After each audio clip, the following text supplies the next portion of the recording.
Jharkhand high court में बिरसा मुंडा कारा मामले की सुनवाई हुई है। महिला कैदी के गर्भवती होने के मामले पर हाईकोर्ट सख्त नजर आ रहा है। स्वतः संज्ञान से बनी जनहित याचिका पर हुई सुनवाई है। आपको बता दें कि राज्य सरकार ने कोर्ट में पेश की प्रारंभिक जानकारी। जांच के लिए गठित कमेटी सौंपेगी रिपोर्ट। तो सरकार के 2 हफ्ते में जवाब दाखिल करने का निर्देश दिया गया। डीजीपी को एफिडेविट दाखिल करने का आदेश दिया गया है। मामले की अब अगली सुनवाई 8 जून को होने वाली है। बता दें आपको कि बाबूलाल मरांडी की चिट्ठी पर कोर्ट गंभीर है और कई बड़े अधिकारियों को बनाया गया है प्रतिवादी। तो बड़ी खबर आपको बता रहे हैं रांची से इस वक्त, जहां झारखंड हाईकोर्ट में बिरसा मुंडा कारा मामले की सुनवाई होनी है और महिला कैदी के गर्भवती होने के मामले पर हाईकोर्ट अब सख्त नजर आ रहा है। संज्ञान से बनी जनहित याचिका पर यह सुनवाई हुई। राज्य सरकार ने कोर्ट में पेश की प्रारंभिक जानकारी। रांची के बिरसा मुंडा कारा में महिला कैदी के गर्भवती होने का मामला झारखंड हाईकोर्ट की दहलीज पर पहुंच चुका है। झारखंड हाईकोर्ट ने इस पूरे मामले में स्वतः संज्ञान लिया है, साथ ही इस मामले को जनहित याचिका में तब्दील कर दिया है, जिसको लेकर शुक्रवार की सुबह यानी आज 9 बजे इसकी सुनवाई हुई। और सुनवाई के दौरान राज्य सरकार की ओर से कोर्ट को यह जानकारी दी गई कि इस मामले को लेकर एक टीम गठित की गई है जो जाँच कर अपना रिपोर्ट प्रस्तुत करेगी। पूरी सुनवाई के बाद झारखंड हाईकोर्ट ने 2 हफ्ते के अंदर राज्य सरकार को जवाब दाखिल करने का निर्देश दिया है। साथ ही डीजीपी को एफिडेविट फाइल करने का निर्देश दिया है। अब इस मामले की सुनवाई 8 जून को होगी। आपको बता दें कि मीडिया रिपोर्ट्स में जिस तरीके से खबरें आ रही थी और नेता प्रतिपक्ष बाबूलाल मरांडी की ओर से जो पत्र सीएम हेमंत सोरेन को लिखा गया था, उसी के आधार पर झारखंड हाईकोर्ट ने इस मामले पर स्वतः संज्ञान लिया और इसे जनहित याचिका में तब्दील कर दिया। अब नजरें जो है वो 8 जून को होने वाली सुनवाई पर है, क्योंकि 8 जून को राज्य सरकार की ओर से पूरे मामले में जवाब दाखिल किया जाएगा, डीजीपी का एफिडेविट होगा, तब इस मामले में और भी सच्चाई जो है सामने आएंगी। साथ ही दूसरे पक्ष की ओर से भी रखा जाएगा कि वास्तव में इसके पीछे क्या तथ्य हैं, अब तक क्या बयान लिए गए हैं। जाहिर है कि झारखंड हाईकोर्ट में 8 जून को होने वाली सुनवाई बेहद अहम है। संजय कुमार सिन्हा, न्यूज़ 18 रांची। और हमारे साथ ज्यादा जानकारी के साथ न्यूज़ 18 संवाददाता संजय सिन्हा इस वक्त सीधे लाइव जुड़ चुके हैं। संजय, हाईकोर्ट में बिरसा मुंडा कारा मामले में ये सुनवाई होनी है। महिला में जो महिला कैदी है, गर्भवती होने जैसी गंभीर घटना कैसे हुई और इसकी जिम्मेदारी किसकी है? क्या कुछ और जानकारी? देखिए, पूरा मामला जैसे ही इस पूरे मामले को लेकर नेता प्रतिपक्ष बाबूलाल मरांडी ने मुख्यमंत्री हेमंत सोरेन को पत्र लिखा था। उस पत्र के बाद मीडिया में खबरें जो है तेजी से प्रकाशित होने लगी, मीडिया में खबरें आने लगी, जिसके बाद झारखंड हाईकोर्ट ने इस पूरे मामले में संज्ञान लिया और जनहित याचिका में तब्दील कर दिया है। क्योंकि मामले को कोर्ट ने गंभीर माना और आज ही सुनवाई के लिए सूचीबद्ध किया। तो आज सुबह 9 बजे सुनवाई हुई। सुनवाई के दौरान जो है कोर्ट ने कहा कि यह मामला गंभीर है और इस मामले में राज्य सरकार को कहा है कि आप 2 हफ्ते के अंदर जवाब दाखिल कीजिए और डीजीपी इस पूरे मामले को लेकर एफिडेविट फाइल करेंगे। तो कुल मिलाकर देखिए, इस पूरे मामले में जो अहम तथ्य है कि इस मामले में आपको गृह विभाग के प्रधान सचिव, राज्य के डीजीपी, जेल महानिरीक्षक, जेल अधीक्षक, रांची डीसी, रांची एसएसपी, तमाम लोगों को प्रतिवादी बनाया गया है। और जाहिर है कि जैसे इस मामले की सुनवाई आगे बढ़ेगी, इस मामले में कई तथ्य सामने आएंगे। क्योंकि देखिए, इसमें 8 जून को जो सुनवाई होनी है बेहद अहम है, क्योंकि इसमें जो नेक्स्ट अभी तो शुरुआत है, पहली सुनवाई हुई, तो पहली सुनवाई के दौरान जो आमतौर पर कोर्ट की ओर से कहा जाता है कि आप स्टेट को यह डायरेक्शन दिया जाता है कि आप इस मामले में अपना पक्ष रखें और आप एफिडेविट फाइल करें। जाहिर है कि जब सुनवाई होगी तो अब तक जिस मामले में क्या बयान दिए गए हैं, तमाम चीजों को 8 जून को रखा जाएगा, तो कई और नए तथ्य सामने आएंगे। जी ठीक है, बिल्कुल संजय, आप नजर बना के रखिए। और हाईकोर्ट में क्योंकि ये सुनवाई चल रही है, अगली सुनवाई 8 जून को होनी है। देखना होगा कि अब जो अधिकारी इसमें शामिल हैं और किसकी लापरवाही से क्या हुआ, इस पर कब तक कार्रवाई होती। बहुत शुक्रिया जानकारी के लिए संजय। देखिए, राज्यसभा चुनाव से जुड़ी आपको इस वक्त की एक बड़ी खबर बता रहे हैं। राज्यसभा की 24 सीट पर चुनाव का ऐलान हो गया है। चुनाव आयोग ने राज्यसभा चुनाव की तारीख घोषित की। 10 राज्यों की 24 सीटों पर चुनाव होने वाले हैं। झारखंड में खाली सीट पर मतदान होगा। शिबू सोरेन की सीट पर होना है चुनाव। दीपक प्रकाश की सीट पर भी चुनाव होगा। तो 18 जून को मतदान होगा और उसी दिन आएंगे नतीजे। चुनाव प्रक्रिया को लेकर के आयोग ने जारी की अधिसूचना। चुनावी तैयारी में जुटे सभी राजनीतिक दल। इस वक्त की आपको ये बड़ी खबर बता रहे हैं। राज्यसभा चुनाव से जुड़ी इस वक्त की ये बड़ी खबर सियासी गलियारे से, जहां राज्यसभा की 24 सीट पर चुनाव का ऐलान होगा और चुनाव आयोग ने राज्यसभा चुनाव की तारीख भी घोषित कर दी है। तो इस वक्त की आपको ये बड़ी खबर बता रहे हैं। 10 राज्यों की 24 सीटों पर होंगे चुनाव। झारखंड में खाली सीट पर भी मतदान होना है। शिबू सोरेन की सीट पर चुनाव होना है। और ज्यादा जानकारी के लिए न्यूज 18 संवाददाता नीरज कुमार हमारे साथ सीधे फोन लाइन पर जुड़ चुके हैं। नीरज, राज्यसभा की 24 सीटों पर चुनाव होना है, इसके ऐलान कर दिए गए हैं, क्या अपडेट है? देखिए, चुनाव आयोग की तरफ से कुल 26 सीटों पर चुनाव की घोषणा की गई है, जिसमें 24 सीटों पे आम चुनाव, जनरल जो चुनाव होते हैं राज्यसभा के, वो होंगे और 2 सीट ऐसी है जहां उपचुनाव होंगे। लेकिन इसमें 2 सीटें झारखंड की भी हैं। दीपक प्रकाश और शिबू सोरेन की सीटें हैं जिन पर चुनाव होगा और 18 जून को यहाँ मतदान होगा और मतगणना भी 18 जून को ही होगी अगर जरूरत पड़ती है। तो चुनाव आयोग ने सभी 26 सीटों पर जहां उन्हें जरूरत लगी वहां चुनाव की घोषणा कर दी है। 24 सीटें ऐसी हैं 10 राज्यों की जहां नॉर्मल बाइनियल इलेक्शन जो होते हैं वो होंगे। बाकी महाराष्ट्र की 2 सीटें ऐसी हैं जहां उपचुनाव कराए जाएंगे। ठीक है, आप नजर बना के रखिए, अपडेट लेंगे। बहुत शुक्रिया जानकारी के लिए नीरज।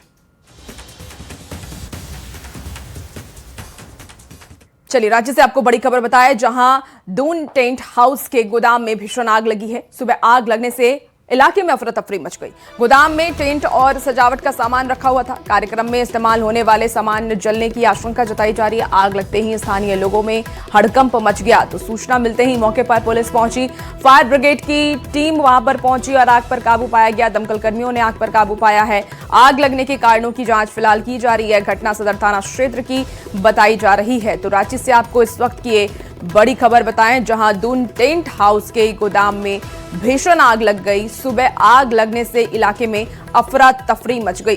गोदाम में टेंट और सजावट का सामान रखा हुआ था। कार्यक्रम में इस्तेमाल होने वाले सामान जलने की आशंका भी जताई जा रही है। हालांकि किस वजह से आग लगी इसका फिलहाल पता नहीं चल पाया है। अब फिलहाल फायर ब्रिगेड की टीम ये भी जानकारी जुटाने में लगी हुई है कि आखिर आग लगी तो कैसे लगी।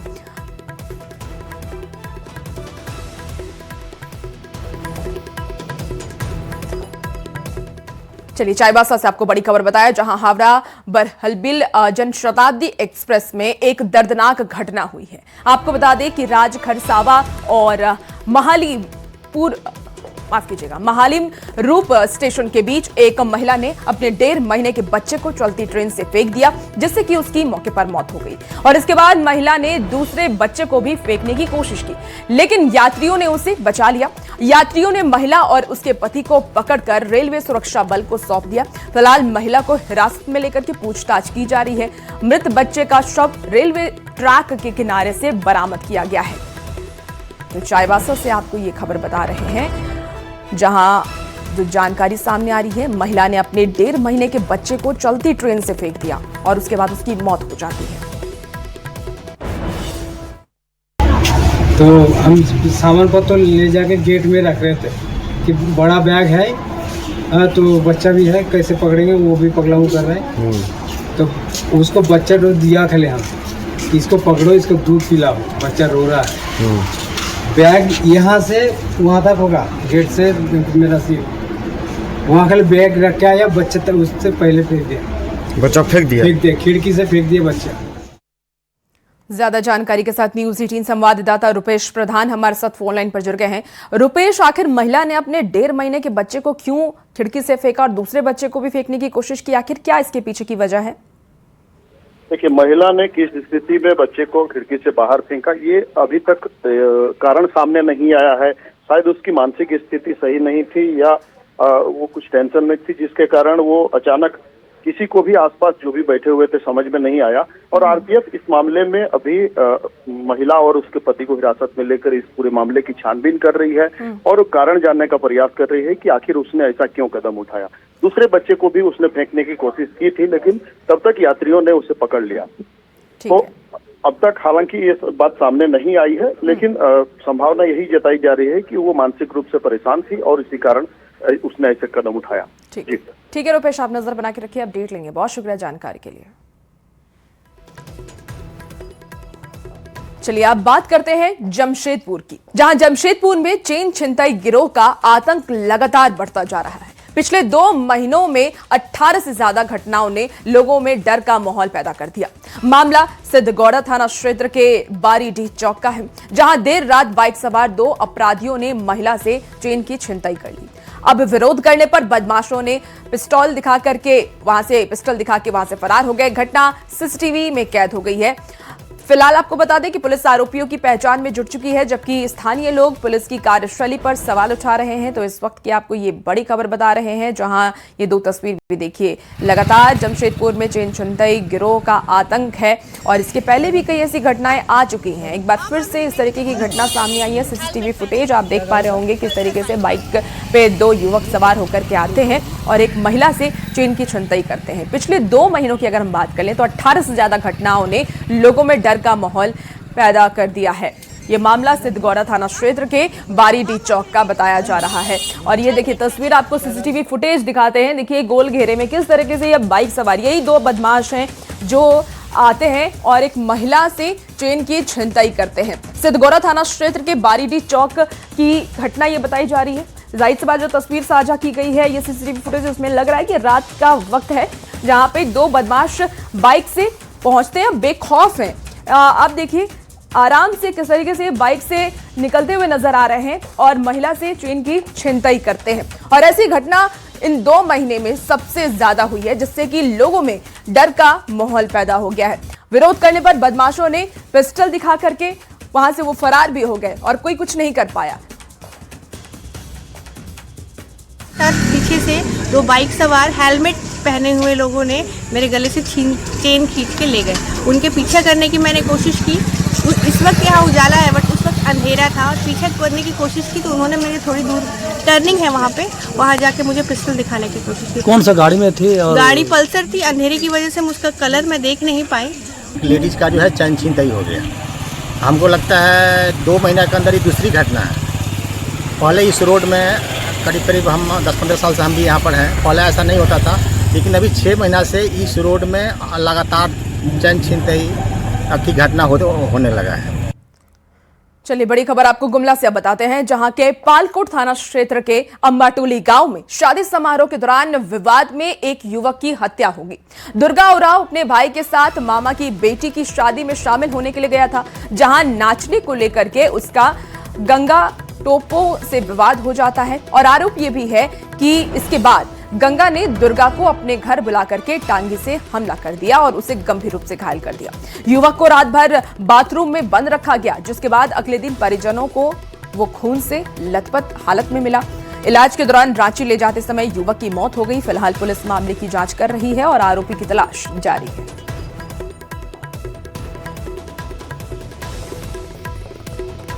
मेरा मामा का बेटी का शादी था, वहीं गया था तो गंगा उरांव ने मार दिया, मारपीट किया,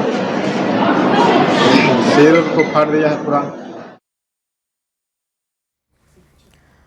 चलिए राजधानी रांची एक बार फिर से एथलेटिक्स के महाकुंभ की मेजबानी कर रही है। रांची में आज से 29वीं राष्ट्रीय सीनियर एथलेटिक्स फेडरेशन प्रतियोगिता की शुरुआत होगी।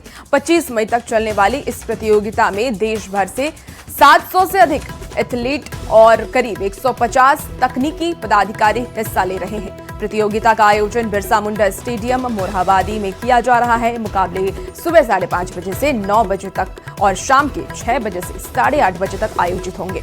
प्रतियोगिता में कई ओलंपिक स्तर के खिलाड़ी भी हिस्सा ले रहे हैं, जिससे कि मुकाबले भी रोमांचक होने की उम्मीद है और इस प्रतियोगिता के प्रदर्शन के आधार पर भारतीय एथलेटिक्स टीम का चयन किया जाएगा।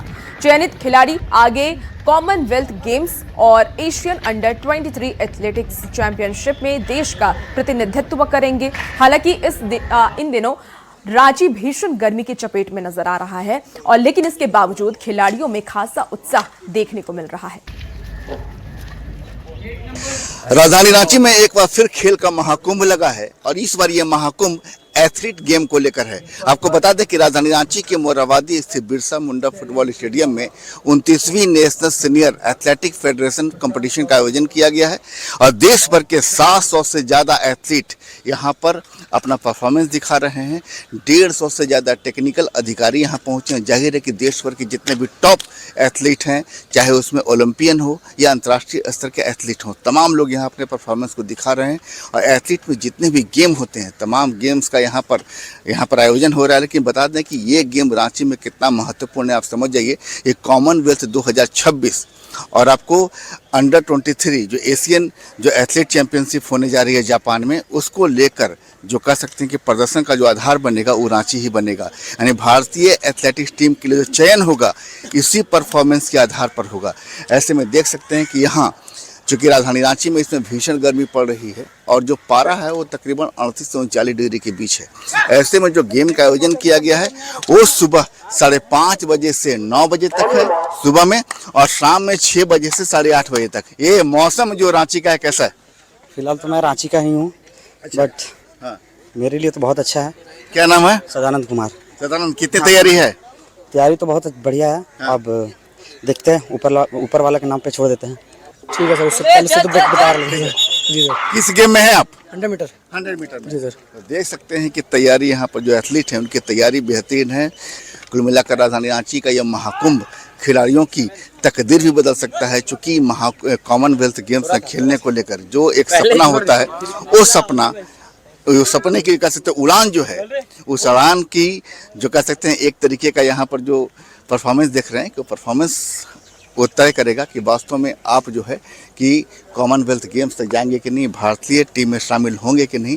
रांची इसका बड़ा गवाह बनने जा रहा है और ऐसे में रांची का मौसम थोड़ा सा गर्म जरूर है, लेकिन खिलाड़ियों को पसंद आ रहा है। संजय कुमार सिन्हा, न्यूज़ 18 रांची।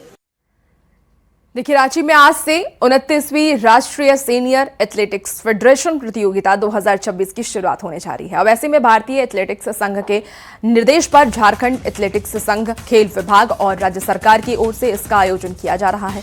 22 से 25 मई तक आयोजित होने वाली इस प्रतियोगिता में देश भर के 700 एथलीट, 150 तकनीकी पदाधिकारी शामिल होंगे और झारखंड एथलेटिक्स संघ ने इसकी जानकारी दी थी। They have achieved in the AFI जो सीरीज करवाई एथलेटिक फेडरेशन ने, उनके अंदर अचीव किया है, या उन्होंने क्वालिफिकेशन स्टैंडर्ड बाहर किसी कंपटीशन में जहां वो एथलेटिक फेडरेशन की परमिशन के साथ गए हैं, उन सब लोग वो यहाँ पर पार्टिसिपेट करेंगे। इस साल 2026 में एशियन इंडोर चैंपियनशिप में मेरा गोल्ड मेडल था। वो सब मायने इतना नहीं रखता है। क्या मायने रखता है कि आज हम यहाँ पे फेडरेशन कप कंपटीशन खेलने जा रहे हैं, जो कॉमनवेल्थ गेम्स का एक सिलेक्शन ट्रायल है। कॉमनवेल्थ गेम्स हमारे लिए एक बहुत बड़ी एक अपॉर्चुनिटी है जहाँ पे हम अच्छा परफॉर्म कर सकते हैं। कॉमनवेल्थ जो इस साल का one of the important competition है, कॉमनवेल्थ एंड एशियन गेम्स। तो अभी ये जो कंपटीशन है सीनियर फेडरेशन, वो कॉमनवेल्थ की क्वालिफाइंग है, तो इसके लिए हम सब बहुत अच्छे से प्रिपेयर किए एंड हम सब क्वालिफाई करेंगे। हम अंडर 20 रिकॉर्ड किया है, ओपन 400 का, और लास्ट ईयर मेरा ATF में सिल्वर मेडल था, और इस बार हम इधर आए हैं कॉमनवेल्थ को क्वालिफाई करने के लिए। कोशिश करेंगे कि कल हम अच्छा करें और कॉमनवेल्थ के लिए क्वालिफाई करें। देखिए, झारखंड के 2 पुरुष हॉकी खिलाड़ियों का चयन भारतीय टीम में किया गया है। ऐसे में अंडर 18 एशिया कप जूनियर के लिए आशीष तानी पूर्ति और प्रेम चंद सोई को भारतीय जूनियर टीम में जगह मिली है। ये टूर्नामेंट 29 मई से 6 जून तक जापान में आयोजित किया जाएगा। दोनों खिलाड़ियों के चयन से राज्य में खुशी की लहर है।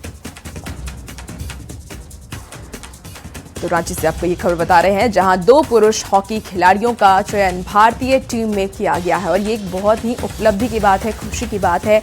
रांची का नाम एक बार फिर से रोशन हुआ है। अंडर 18 एशिया कप जूनियर के लिए आशीष तानी पूर्ति और प्रेमचंद सोय को भारतीय जूनियर टीम में जगह मिली है। ये टूर्नामेंट 29 मई से 6 जून तक जापान में आयोजित की जाएगी। दोनों खिलाड़ियों के चयन से राज्य भर में खुशी का माहौल है।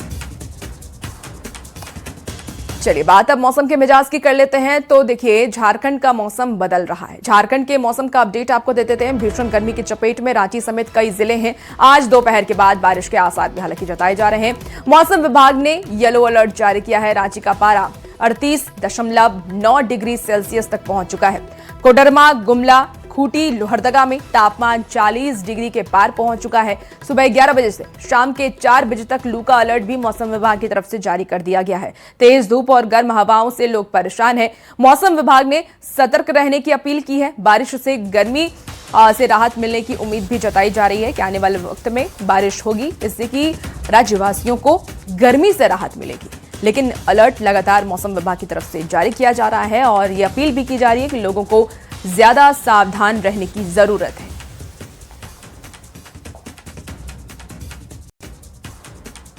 देखिए भीषण गर्मी के बीच बोकारो से बच्चों की नदी में मस्ती का वीडियो सामने आया है। बोकारो थर्मल के कोनार नदी में बच्चे स्विमिंग और जल क्रीड़ा का आनंद लेते हुए नजर आ रहे हैं।